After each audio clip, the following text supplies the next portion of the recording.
সবাই পড়ি আলহামদুলিল্লাহ। আলহামদুলিল্লাহ। মুসল্লিয়ানে কিরাম, হজের আগ থেকে হজ সম্পর্কিত কিছু বিষয় আপনাদের সামনে বয়ান করেছিলাম, আলোচনা করেছিলাম। তো আজকে চিন্তা করেছি যে আজকের খুতবাটা হবে, বয়ানটা হবে হজের যে তাৎপর্য, হজের যে গুরুত্ব, হজ থেকে যে লেসন, হজ থেকে যে শিক্ষা, এর উপরেই আজকের আলোচনাটা, আজকের খুতবাটা রাখবো ইনশাআল্লাহ। আল্লাহ রাব্বুল আলামিনের অশেষ মেহেরবানিতে গত বছর হজে যাওয়ার সুযোগ আমার হয়েছিল, এবছর হজে গেছি আলহামদুলিল্লাহ। তো লাগা 2 বছরের হজে যে এক্সপেরিয়েন্সটা হয়েছে, চিন্তা করছি আপনাদের সাথে কিছু শেয়ার করব। আল্লাহ যেন তৌফিক দেন।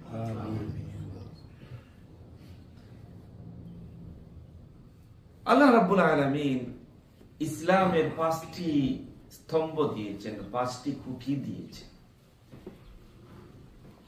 এর ভিতরে ফার্স্ট ওয়ান হলো শাহাদা। ফার্স্ট ওয়ান কি? শাহাদা। ঈমান আনা আল্লাহর উপরে।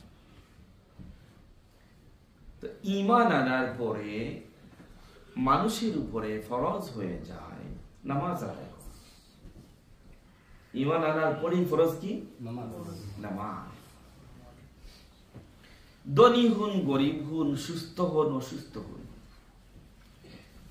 আপনি দাঁড়াইয়া পড়তে পারেন না, বৈশা পড়ুন, বৈশা পড়তে পারেন না, শুইয়া পড়ুন, ঈমান আনার পরে আপনার আমার উপরে ফরজ হয়ে যায় নামাজ। নামাজ ফরজ। আল্লাহ রাব্বুল আলামিন নামাজের ব্যাপারে যে আয়াত নাযিল করেছেন, আয়াতটা হচ্ছে আকিমিস সালাহ। আকিমিস সালাহ, নামাজ কায়েম করো। নামাজ কি করো?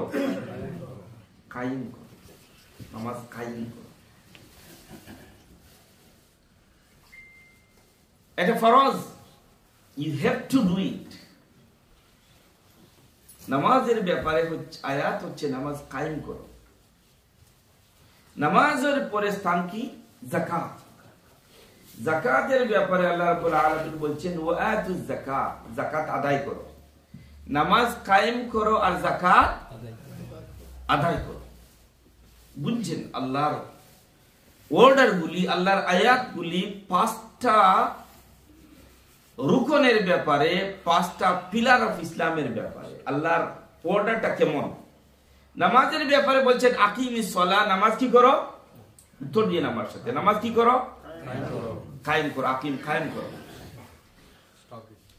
এস্টাবলিশ করো, এস্টাবলিশ দ্য সালাহ। নামাজের পরে হচ্ছে 3 নম্বরে কি? যাকাত। 3 নম্বরে কি? এখন যাকাতের ব্যাপারে আল্লাহর আয়াত কি?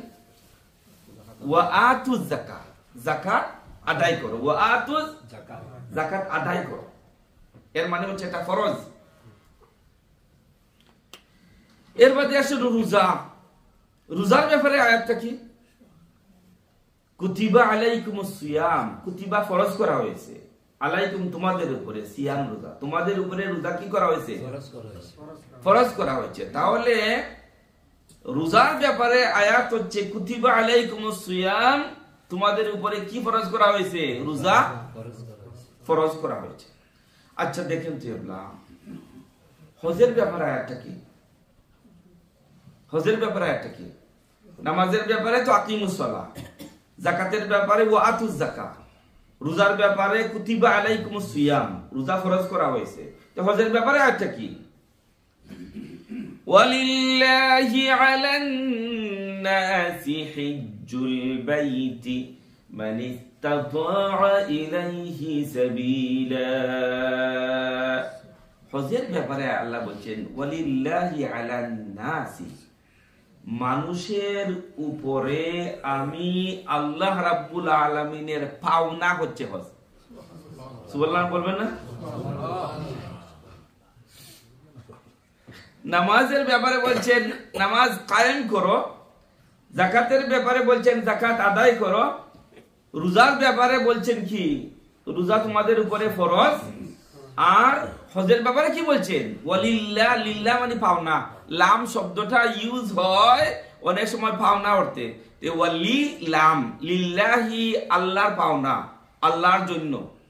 আলান নাসি মানুষের উপরে, মানিস্তাতুআ ইলাইহি সাবিলা যারা সক্ষমতা রাখে, হজ করতে যে মানির প্রয়োজন, মানি আছে, এরপরে হজের যে কার্যাবলীগুলো আদায় করার মতন শরীরে শক্তি আছে, এই এবিলিটি যাদের আছে, ফাইন্যান্সিয়াল এন্ড ফিজিক্যাল এবিলিটি যাদের আছে, তাদের উপরে আমি আল্লাহর পাওনা হইল হজ করা। আল্লাহ বলেন নাই তোমাদের উপরে ফরজ করা হয়েছে, আমি আল্লাহর পাওনা। হোক সুবহানাল্লাহ।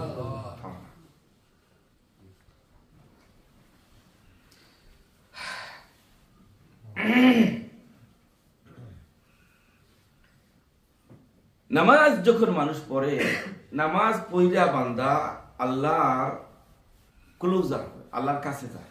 নামাজ পড়ে আল্লাহ, রোজা রাখলো, দূরত্ব সমান রইলো না রোজা রাখার পরে আরো বাড়লো? আল্লাহর সাথে ক্লোজ, আল্লাহর সাথে সম্পর্ক আরো বাড়লো, সম্পর্ক আরো। যাকাত দিল, আল্লাহর সাথে সম্পর্ক সমান রইলো না আরো বাড়লো? নামাজ পড়া সম্পর্ক বাড়ছে, রোজা রাখা সম্পর্ক আল্লাহর সাথে বাড়ছে, যাকাত দিয়ে আল্লাহর সাথে সম্পর্ক সমান রয়েছে আরো বাড়ছে। এখন দেখেন অনলাইনে যদি কারোর সাথে সম্পর্ক হয়, প্রথমে কথা কাটাকাটি হয়, ট্যাক্স হয়, এরপরে হয় না ঠিক আছে বহুত দিন তো ট্যাক্স দিলাম, ফোনে আলাপ করলাম, এখন দেখা করার দরকার। কিসের দরকার? সম্পর্ক বাড়তে বাড়তে, ট্যাক্স দিতে দিতে, ফোনে কথা বলতে বলতে এখন হয় না ঠিক আছে আপনি থাকো ম্যানচেস্টার আর আমি থাকি লন্ডন, আসো একদিন দেখা, অথবা আমার বাড়িতে। বান্দা নামাজ পড়ে আল্লাহর সাথে সম্পর্ক জুড়েছে, যাকাত দিয়ে সম্পর্ক আরো মজবুত করেছে, রোজা রাখা সম্পর্কটাকে আরো মজবুত করেছে। এবার 5 নম্বরের পিলার হলো আল্লাহ রাব্বুল আলামিন বললেন, বান্দারে এবার তোমার উপরে আমি আল্লাহর পাওনা হয়ে গেছে, তুমি আমার বাড়িতে চলে আসো। সম্পর্ক তো এতদিন বাড়াইছো নামাজ পড়া, রোজা রাখা, যাকাত দিয়া, এখন এত সম্পর্ক বাড়ছে।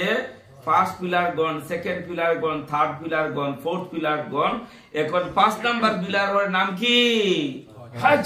এবার আল্লাহ এত সম্পর্ক হইল, এবার আসো আমার বাড়িতে। বান্দা যখন আল্লাহর বাড়িতে যায়, বান্দা হয়ে যায় আল্লাহর মেহমান, আর আল্লাহ রাব্বুল আলামিন নিজে হয়ে যান তার মেজবান। সুবহানাল্লাহ। এজন্য হাজী সাহেবদেরকে বলা হয় দুয়ুফুর রহমান, রহমানের মেহমান, আল্লাহর মেহমান, আল্লাহর মেহমান। বাট যখনই আপনার উপরে মানি চলে আসবে, আপনার কাছে এ পরিমাণ মানি থাকবে যে হজের খরচপাতির জন্য এই পরিমাণে মানি আপনার আছে, উইদাউট এনি ডিলে আপনার উপরে হজ ফরজ। আপনার উপরে হজ কি? ফরজ। হজ একটা আশ্চর্য ইবাদত, একটা বিস্ময়কর ইবাদত, একটা আজীব ইবাদত। হজ একটা আজীব আশ্চর্য ইবাদত।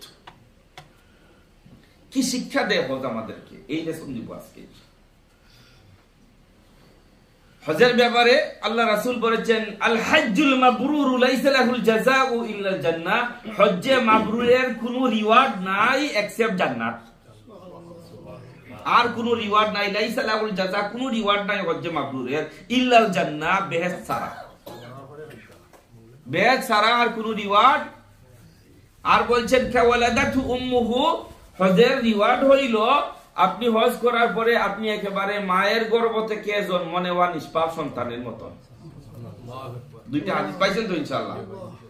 জান্নাত আর মায়ের গর্ভ থেকে বের হয়ে যাওয়া নবজাতক সন্তানের মতো নিষ্পাপ, এই যে দুইটা রিওয়ার্ড, এই যে রিওয়ার্ড যারা হজে গেছেন তারা বুঝতে পারবেন হজে কি পরিমাণে কষ্ট।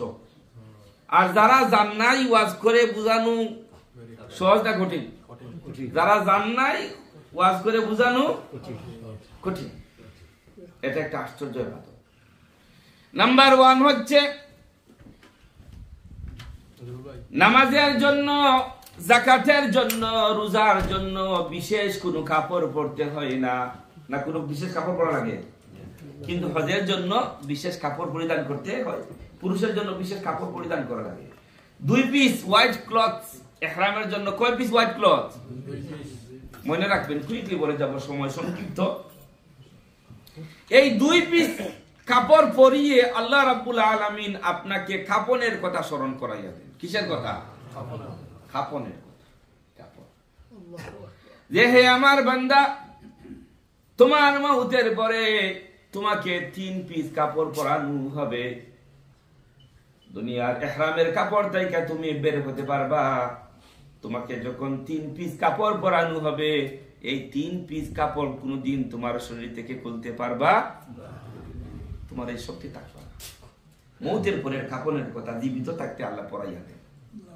মওতের পরের যে কাপড়, সাদা কাপড়, জীবিত থাকতে আল্লাহ পরাইয়া দেন।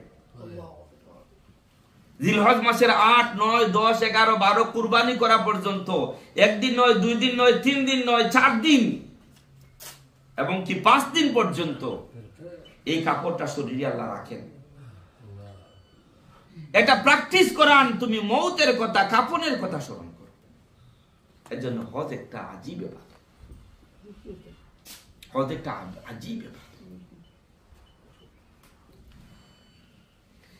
আল্লাহ রাব্বুল আলামিনের ঘরকে তওয়াফ করান এই কাপড় পরাইয়া আল্লাহ রাব্বুল আলামিন, যাতে আল্লাহ রাব্বুল আলামিনের সাথে সম্পর্কটা আরো মজবুত হয়। মুহতারাম মুসল্লিয়ানে কেরাম, এই কাপড়ের ভিতর দিয়া লেসনটা কি? এই কাপড়ের ভিতর দিয়া লেসনটা হলো, দুনিয়ার যত মানুষ আছেন, সে সাদা বলুন, কালা বলুন, ধনী বলুন, গরিব বলুন, সুস্থ বলুন, অসুস্থ বলুন, যুবক বলুন, বৃদ্ধ বলুন, সবাই আল্লাহর দৃষ্টিতে সমান। বলেন সুবহানাল্লাহ। মক্কাতুল মুকাররমাতে হজের জন্য যাচ্ছ, no branded cloth, no branded cloth. সবার শরীরে একই কাপড় আর সবার মুখে একই জিকির, লাব্বাইক আল্লাহুম্মা লাব্বাইক। সবার মুখে একই জিকির আর সবার শরীরে একই কাপড়। সুবহানাল্লাহ। এই কাপড় দিয়া আল্লাহ রাব্বুল আলামিন এই লেসন দেন দুনিয়ার মানুষরে। ও দুনিয়ার মানুষেরা, তোমরা শোনো, তোমরা যারা ফকির, তোমরা যারা আমির বাদশাহ, তোমরা যারা মন্ত্রী মিনিস্টার, তোমরা যারা সাধারণ মানুষ, তোমরা যারা যুবক, তোমরা যারা বৃদ্ধ, তোমরা যারা আরব আর তোমরা যারা নন আরব, দুনিয়ার সমস্ত মানুষ আমি আল্লাহ রাব্বুল আলামিনের কাছে সমান। আমার কাছে কোনো ভেদাভেদ নাই, সবাই সমান। No branded cloth, suit, coat, tie, trouser, কত দামি, নো, এভরিওয়ান ইজ সেম। সব সমান, সব সমান। আমাদের মধ্যে দেখেন, মাঝে মধ্যে কেউ যদি হন এমপ্লয়ার আর কেউ যদি হয় এমপ্লয়ি, উনি মনে করেন আমি তো employer, I am the employee, আমি মালিক আর সে চাকর। আমি মালিক আর সে কি? মনে মনে আসি না আমাদের মধ্যে আসে। আমি যাতে সৈয়দ আর সে তো আরো নিচের লোক। দুনিয়ার মানুষের দৃষ্টিতে একে অপরকে পার্থক্য করলেও আমার আল্লাহ রাব্বুল আলামিন তার মাখলুককে পার্থক্য করেন না। কেবলমাত্র এক জায়গায় আল্লাহর কাছে পার্থক্য আছে, ইন্নামা আকরামাকুম ইনদাল্লাহি আতকাকুম। যারা বেশি বেশি আল্লাহকে ডরায় তাদের কদর আল্লাহর কাছে বেশি। সুবহানাল্লাহ। যারা বেশি বেশি আল্লাহকে ভয় করে তাদের কদর আল্লাহর কাছে কি? এ সারা আল্লাহর কাছে কোনো পার্থক্য নাই। এগুলো ইহরামের লেসন, ইহরামের ক্লোথের লেসন দিয়া সবাই equal in the sight of Allah. এবার আসুন আরাফার দিন। আরাফার দিনে আল হজ্জ আল আরাফা, আমি প্রায় 40 লক্ষ ভিক্ষুককে দেখছি এক জায়গার ভিতরে। সুবহানাল্লাহ। 40 লক্ষ ভিক্ষুক, সাদা কাপড় পরা, সবার মুখে দোয়া রব্বুল আলামিন আল্লাহুম্মা গফির লানা যুনুবানা, আল্লাহ মেহেরবানি করে আমাদের জীবনের সবগুলা গুনাহকে তুমি মাফ করে দাও। সব আল্লাহর কাছে চাইতেছে আরাফার দিনে, আর কোনো দাবি নাই, এক দাবি রব্বুল আলামিন জীবনের সবগুলা গুনাহকে তুমি মাফ করে দাও। আরাফার ময়দানে সাদা কাপড়ে একেবারে বিস্তৃত ভূমিটা, সব মানুষ যেন আল্লাহর কাছে হাত তুলে আহাজারি করছে, সবাই যেন ভিক্ষুক, সবাই কি ভিক্ষা চাচ্ছে। আর রব্বুল আলামিন আরশে আযীম থেকে নাইমা আসেন দুনিয়ার নিকটস্থ আসমানে, আর ফেরেশতাদেরকে অহংকার করে বলেন, হে আমার ফেরেশতারা, আমার ওই এলোমেলো কেশে বান্দাগুলি কি আমার কাছে চায়? আল্লাহ জানেননি না নাকি চায়? আল্লাহ জানেননি না? ফেরেশতাদেরকে জিজ্ঞাসা করেন কি চায় ওরা, এলোমেলো কেশে কি চায়, কি চায়? ফেরেশতারা বলেন, রব্বুল আলামিন এই ময়দানের ভিতরে তোমার মাহবুব বান্দা বান্দিরা একত্রিত হয়েছে, আর তোমার কাছে গুনাহের জন্য ক্ষমা চাইতেছি আল্লাহ। আল্লাহ বললেন, যাও রে আমার ফেরেশতারা, আমার বান্দাগুলিকে আমি আল্লাহ মাফ করে দিলাম। আমার বান্দাগুলি কি করে দিলাম? সবার হাত উপরে আর চোখ দিয়ে পানি পড়ে, আর ঘন্টার গপর ঘন্টা দাঁড়িয়ে ওই আরাফার ময়দানে যেন আল্লাহ তাদেরকে ডাইকা নিছেন, বান্দারা রে তুমি আমার আল্লাহর কাছে, তোমরা আমি আল্লাহর কাছে ক্ষমা চাও, আর আমি আল্লাহ রাব্বুল আলামিন তোমাদের গুনাহগুলি ক্ষমা করে দেওয়ার জন্য প্রস্তুত হইয়াছি। মানুষের দিলটা নরম হইয়া যায়, মানুষের চোখ দিয়ে অটোমেটিক্যালি পানি পড়ে, ঘন্টার পর ঘন্টা মানুষ দাঁড়িয়ে থাকে। এটা হচ্ছে আরাফার ময়দান। আরাফার ময়দানটা এই কথা স্মরণ করিয়ে দেয়। ইয়াউমে আরাফা দুনিয়ার মানুষকে এই কথা স্মরণ করিয়ে দেয়, ও দুনিয়ার মানুষেরা, বছরে তোমরা একটা দিন এই আরাফার ময়দানে হাজির হইছো, আর আমি আল্লাহ রাব্বুল আলামিন ইয়াউমুদ্দিন তথা বিচার দিন হবে একদিন। এই দিনে তোমাদের দুনিয়ার যত মানুষ আদম থেকে শুরু করে কিয়ামত পর্যন্ত এসেছে, সবগুলি মানুষকে আমি আল্লাহ রাব্বুল আলামিন এইভাবে একসাথে জমায়েত করব। সুবহানাল্লাহ। বছরে ইয়াউমে আরাফা, আরাফার একদিন লক্ষ লক্ষ মানুষ, মিলিয়ন মিলিয়ন মানুষ এক জায়গায় একত্রিত হয় প্রতি বছরে একদিন। আর আমি আল্লাহ রাব্বুল আলামিন একটা দিন রেখেছি, যেই দিনের কথা তোমরা প্রতি ওয়াক্ত নামাজে পড়ো, মালিকি ইয়াউমিদ্দিন, মালিকি ইয়াউমিদ্দিন, বিচার দিনের মালিক। তোমাদের চোখের সামনে প্রতি বছর আরাফার ময়দানে হাজার হাজার মানুষ সমবেত হয়, আর তোমরা প্রতিদিন প্রতি ওয়াক্তে প্রতি রাকাতে মালিকি ইয়াউমিদ্দিন, বিচার দিনের কথাটা তোমরা নামাজে উচ্চারিত করো।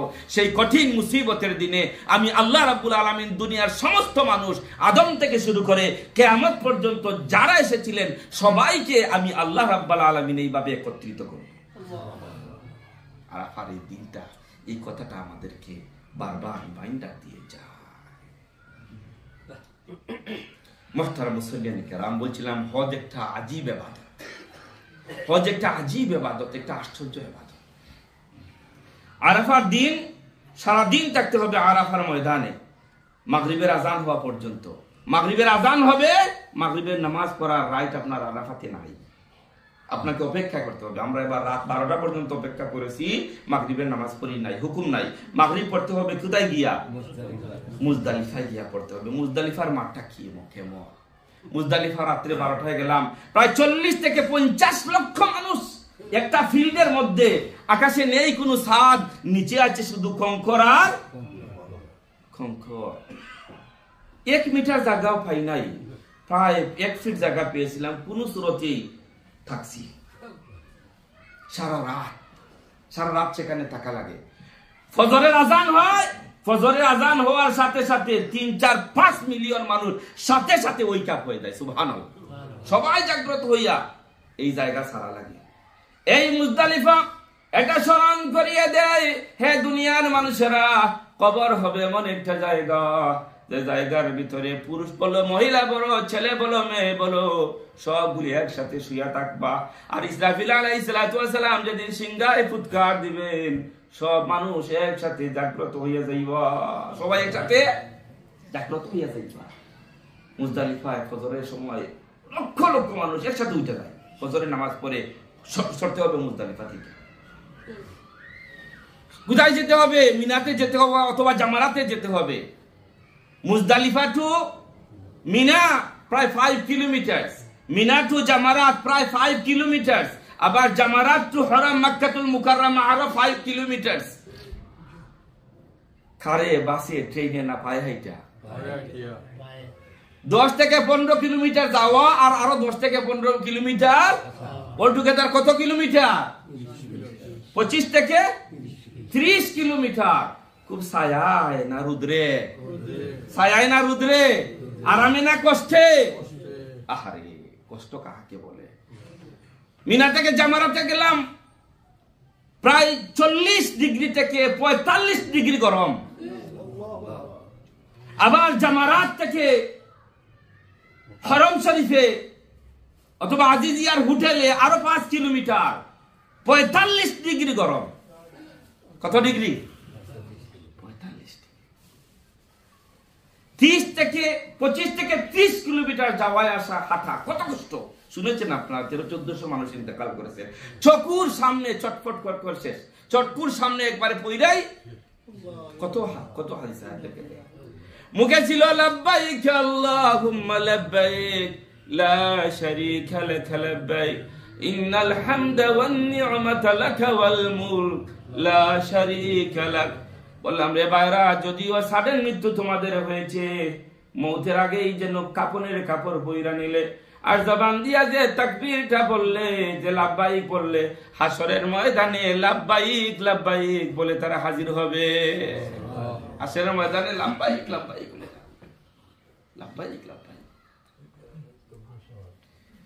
এমনিতে বলেন নাই হুজুর যে লাইসা লাহুল জাযাউ ইল্লা জান্নাহ, হজের বিনিময় জান্নাত ছাড়া আর কিছু নয়। এমনিতে বলেন নাই যে হজের পরে তুমি যেন একজন নবজাতক শিশু মায়ের গর্ভ থেকে সন্তান জন্ম নেওয়ার পরে যেভাবে নিষ্পাপ মকবুল, হজের পরে আল্লাহ রাব্বুল আলামিন তার বান্দা-বান্দীদেরকে এইভাবে নিষ্পাপ করে দেন। সুবহানাল্লাহ।